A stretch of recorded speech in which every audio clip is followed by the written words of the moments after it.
the hidden economic power of Malaysia's massive secondary cities you never visit. Everyone always talks about Kuala Lumpur. The towers, the traffic, the tech startups, the gleaming malls. And yes, KL is impressive.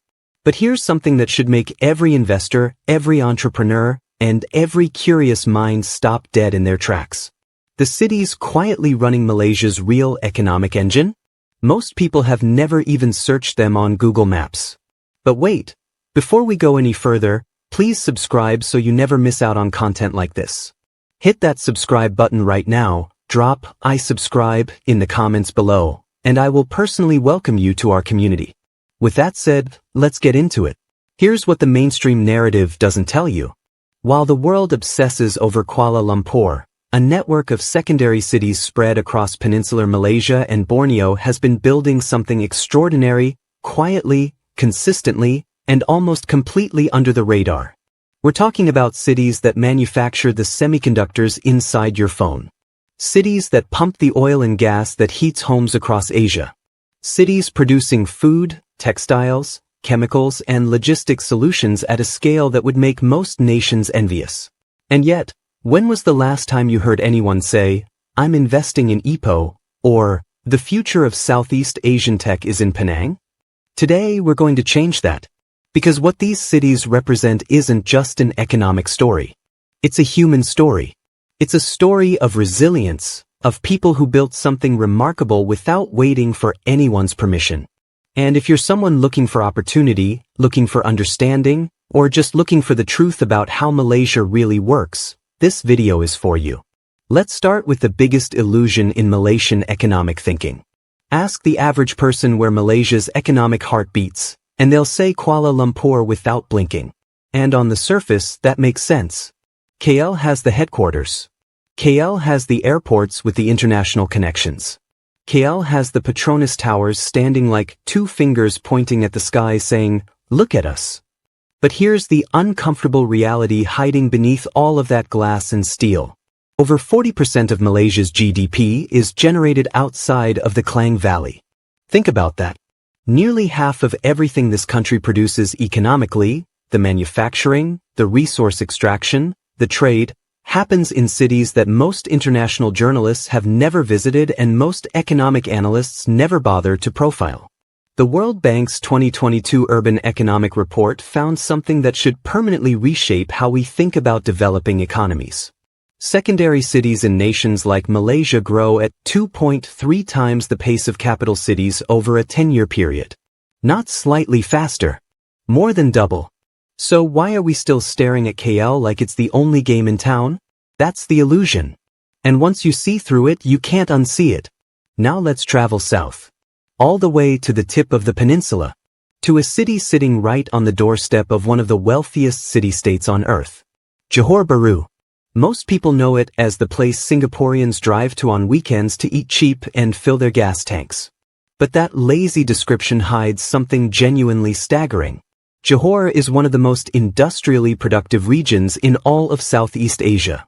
Its manufacturing output, spanning electronics, petrochemicals, food processing, and palm oil, rivals the entire economic output of some smaller ASEAN nations.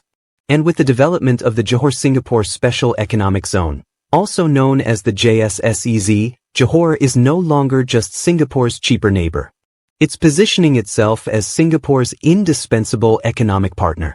And this transformation isn't just happening in boardrooms. It's happening in the lives of ordinary people. Take Razif, a 34-year-old factory floor supervisor who grew up in Petaling Jaya on the outskirts of Kuala Lumpur. For years, Razif chased the KL dream. Long hours, expensive rent, a car loan eating half his salary, and a commute so brutal it was stealing 2 hours from his life every single day. Then a colleague told him about a supervisory role at a semiconductor plant in Johor. Razif laughed it off at first. Move to Johor? Why would anyone leave KL? But the numbers didn't lie. Lower cost of living. Higher purchasing power. A city growing so fast that property he could actually afford was appreciating every year. 4 years later, Razif has tripled his net savings, owns a property he could never have touched in KL, and commutes 15 minutes to work.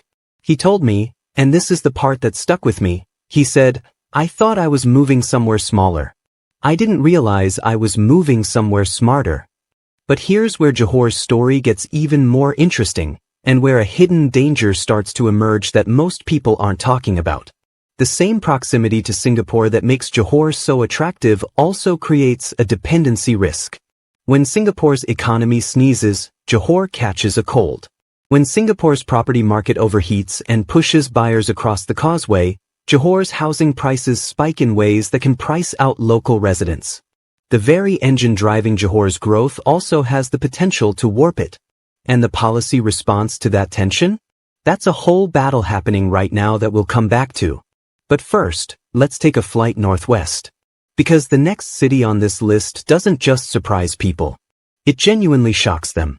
When most people think of Penang, they think of char kway teow, colonial shophouses, and Instagram-worthy street art. And yes, Penang delivers all of that. But here is the fact that tends to make jaws drop when you say it out loud. Penang produces more semiconductors per square kilometer than almost any other city in Southeast Asia. Read that again. This island, this place people visit for the food, is a critical node in the global semiconductor supply chain. Companies like Intel, Bosch, Infineon, and Texas Instruments have established deep manufacturing and R&D roots in Penang.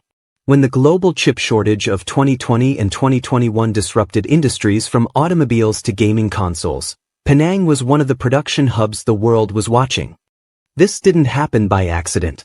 Penang's industrial identity was built carefully and deliberately over decades, starting with the Penang Development Corporation's strategic courting of multinational electronics firms in the 1970s. That long game paid off in ways nobody could have fully predicted. And today, Penang is actively positioning itself as not just a manufacturing hub but a research and innovation center, what some economists are now calling Asia's forgotten Silicon Valley. And that label carries real weight when you meet people like Mei Lin. Mei Lin is 28 years old. She has a master's degree in electrical engineering from a UK university and 2 job offers waiting for her when she graduated, one in Singapore, one in Penang. Singapore offered more on paper. More salary, more prestige, more of the international identity that her parents dreamed of for her. But Mei Lin chose Penang. And when I asked her why, she smiled and said something I haven't forgotten. In Singapore, I'd be a good engineer with a good salary who can barely afford to live. In Penang, I can build something. I can afford to take risks. And I'm close enough to the global tech ecosystem to matter. 3 years on, Mei Lin leads a team of 12 at a semiconductor design firm. She owns an apartment. She travels internationally for work. And she is one of thousands of young, talented Malaysians quietly choosing Penang's ecosystem over the supposed prestige of a capital city life.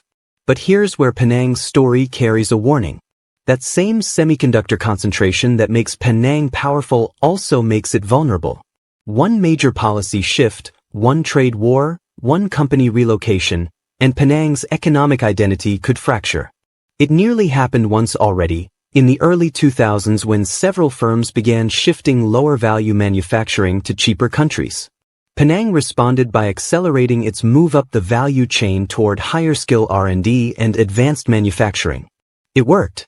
But the lesson is that no city's success is bulletproof. And in Penang's case, staying ahead means constantly evolving, or risking becoming yesterday's industrial miracle. Now let's go somewhere most people forget when they think about Malaysia at all.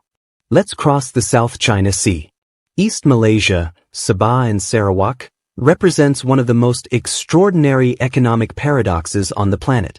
These 2 states are collectively responsible for over 30% of Malaysia's oil and gas revenue.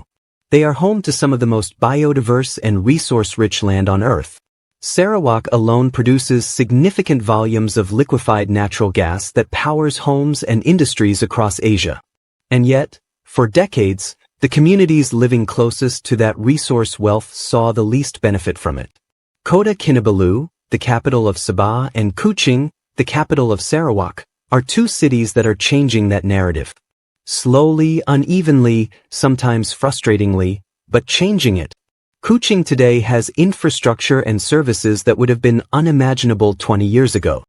Sarawak's government has pursued an aggressive digital economy strategy, building data centers, investing in renewable energy, and attracting technology companies in ways that are reshaping what a resource economy can look like beyond the boom and bust cycle. Kota Kinabalu has a booming tourism sector and a growing professional services industry. Its proximity to natural resources, both for industry and for experiential tourism, creates an economic profile unlike any other Malaysian city. But the tension hasn't gone away. David Gimbang knows that tension personally. David is a 42-year-old entrepreneur from Kota Kinabalu who built a logistics and supply chain company serving the oil and gas sector in Sabah. It took him 8 years to build that company from a 2-truck operation into a fleet of 32 vehicles. He employed 47 local Sabahans. He was profitable. He was growing. And then a regulatory change restructured how government-linked oil contracts were awarded, and David watched 2 of his largest clients disappear overnight. "I thought I was building on solid ground," he told me. "I didn't understand how quickly the ground could shift when decisions are made somewhere else, by people who've never been here." David didn't give up. He diversified into agricultural logistics and cold chain services for Sabah's burgeoning food export sector. Today his company is leaner, but more resilient. But the lesson he carries, and the lesson East Malaysia carries more broadly, is that resource wealth without locally rooted economic diversification creates fragility, not prosperity. That's a lesson worth sitting with. Now, let's talk about 2 cities that often get overlooked even within Malaysia itself. 2 cities that are doing something remarkable without making nearly enough noise about it. Ipoh, the capital of Perak, was once a city in slow economic decline. The tin mining industry that built it had collapsed. Young people were leaving. The population was aging. The narrative around Ipoh for years was essentially one of faded glory and quiet irrelevance. And then something shifted. Ipoh started attracting a different kind of resident. Digital nomads drawn by absurdly affordable property prices and a quality of life that KL simply can't offer. Retirees, both Malaysian and international, discovering that the city's food, its architecture, its pace, and its healthcare made it genuinely livable in a way that expensive cities never can be. And alongside that lifestyle migration came investment. Cafes, boutique hotels, creative industries, and a property market that, while still one of the most affordable in Malaysia, has been quietly and steadily appreciated. Property prices in Ipoh remain roughly 60% cheaper than comparable properties in Kuala Lumpur. And yet the quality of life metrics, healthcare access, food culture, green space, community, are genuinely competitive. For anyone willing to look past the KL bias, Ipoh represents something rare in today's economy. Real value hiding in plain sight. Then there's Shah Alam. And Shah Alam is a very different story. Shah Alam's industrial corridor is not charming. It's not a lifestyle destination. It doesn't have a famous food scene. What it has is scale. Shah Alam and the surrounding industrial areas of Selangor generate an estimated RM200 billion in annual industrial output, making it one of the most productive industrial corridors in Southeast Asia. Automotive manufacturing, pharmaceuticals, food and beverage production, logistics. Shah Alam is where Malaysia's manufacturing backbone quietly lives. And yet it generates a fraction of the media coverage of Kuala Lumpur, despite powering a significant slice of the country's economic output. Together, cities like Ipoh and Shah Alam represent a theme we keep encountering in this story. Enormous economic contribution. Almost total narrative invisibility. Now, here's the part of this story that should make everyone who cares about Malaysia's future genuinely uncomfortable. The same talent that makes secondary cities powerful is being systematically drained away. Brain drain from secondary cities to Kuala Lumpur, and in some cases out of Malaysia entirely, is accelerating. Young graduates, skilled professionals, entrepreneurs, they're being pulled by the gravity of the capital's perceived prestige, its concentration of corporate headquarters, its higher visible salaries. And what gets left behind in secondary cities is an aging workforce, a shrinking talent pool, and economic momentum that is real but increasingly unsustainable without fresh human capital. The data is stark. According to research from University Malaya's Faculty of Economics, Secondary cities in Malaysia that lose more than 25% of their university-educated population within 5 years of graduation see measurable economic slowdowns within a decade. The manufacturing productivity stays. The resource extraction stays. But the innovation, the entrepreneurship, the economic evolution, that requires people. And people are leaving. Siti Norzara is someone who lived both sides of that story.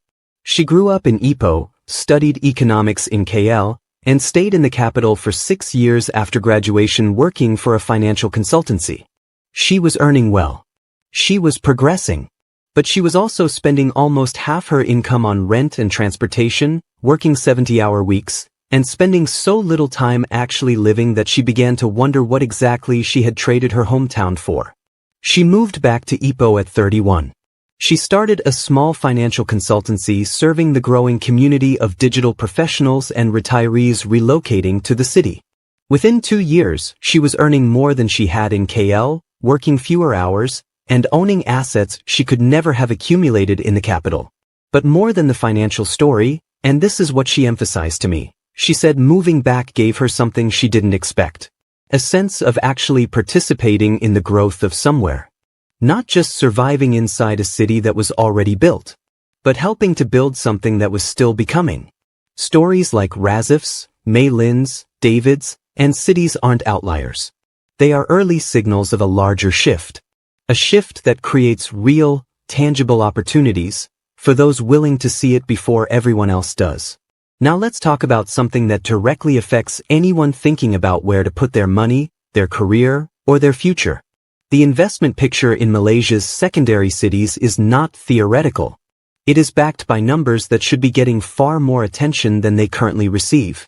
According to the Knight Frank Malaysia Property Report for 2023, residential and commercial property returns in Johor, Penang, and several other secondary city corridors outperformed Kuala Lumpur by an average of 18% between 2019 and 2023. That's not a marginal difference. That's a structural shift in where value is being created. The Asian Development Bank's 2023 report on secondary city investment corridors in Southeast Asia identified Malaysian secondary cities as among the most promising emerging investment environments in the region, citing infrastructure investment, manufacturing diversification, and growing professional services sectors as key drivers. Now, here's your call to order. If you are someone building a financial future, if you are considering property, business, or career moves in Malaysia, I want to strongly encourage you to look at what we've covered today not as interesting facts but as actionable intelligence. The window of opportunity in markets like Johor's SEZ, Penang's tech ecosystem, Ipoh's lifestyle economy, and East Malaysia's diversifying resource cities is real. But windows don't stay open forever. The people who moved to Penang before Intel expanded. The people who bought property in Johor before the Singapore SEZ announcement. The people who opened service businesses in Ipoh before the digital nomad migration began. Those people didn't have secret information. They just looked at where economic fundamentals were building and acted before the mainstream narrative caught up. That is the real opportunity that secondary cities in Malaysia represent right now. But here's the final piece of this story, and it might be the most important one. There is a policy war happening in Malaysia right now. On one side, there are voices arguing for more aggressive decentralization, redirecting investment, infrastructure, and government services towards secondary cities to reduce the dangerous overconcentration of economic activity in the Klang Valley. On the other side, there's institutional momentum. The banks, the corporate HQs, the infrastructure, the political networks, they're all rooted in KL. And moving economic gravity is hard. Politically, financially, logistically hard. The outcome of that tension will shape Malaysia's next 20 years. If decentralization wins, if the secondary cities get the infrastructure, the talent retention policies, and the investment frameworks they need, Malaysia could emerge as one of the most economically balanced, resilient nations in Southeast Asia. A model for how a developing economy avoids the capital city trap that has hobbled growth in so many other countries. If it doesn't, if Kuala Lumpur continues to absorb the lion's share of talent and capital while secondary cities slowly hollow out, then Malaysia risks a future where economic growth is real on the charts but deeply uneven on the ground. Where the numbers look good but the human experience of growth is confined to a single, increasingly expensive corridor. The cities we've talked about today, Johor Bahru, Penang, Kota Kinabalu, Kuching, Ipoh, Shah Alam, they are not asking for sympathy. They're not struggling backwaters waiting to be saved. They are economic engines running with real power, real output, and real human stories of ambition and resilience. What they need, what they deserve, is to be seen accurately, to be counted in the full picture of what Malaysia is and what it's capable of becoming. Because when you understand the hidden economic power of Malaysia's secondary cities, you don't just understand Malaysia differently. You understand how economic power actually works. Quietly, persistently, almost always somewhere that the headlines haven't found yet. And that is a lesson that goes far beyond any single country. So here's your final call to order for today. Whether you're an investor, a professional, an entrepreneur, or simply someone who wants to understand the world more clearly, take one thing from this video and act on it. Research one secondary city we discussed. Look at its growth data. Look at its investment landscape. Look at the human stories building inside it. Because the most dangerous thing you can do in a world full of economic opportunity is only look where everyone else is already looking. The real question I want to leave you with, and I genuinely want to read your answer in the comments, is this.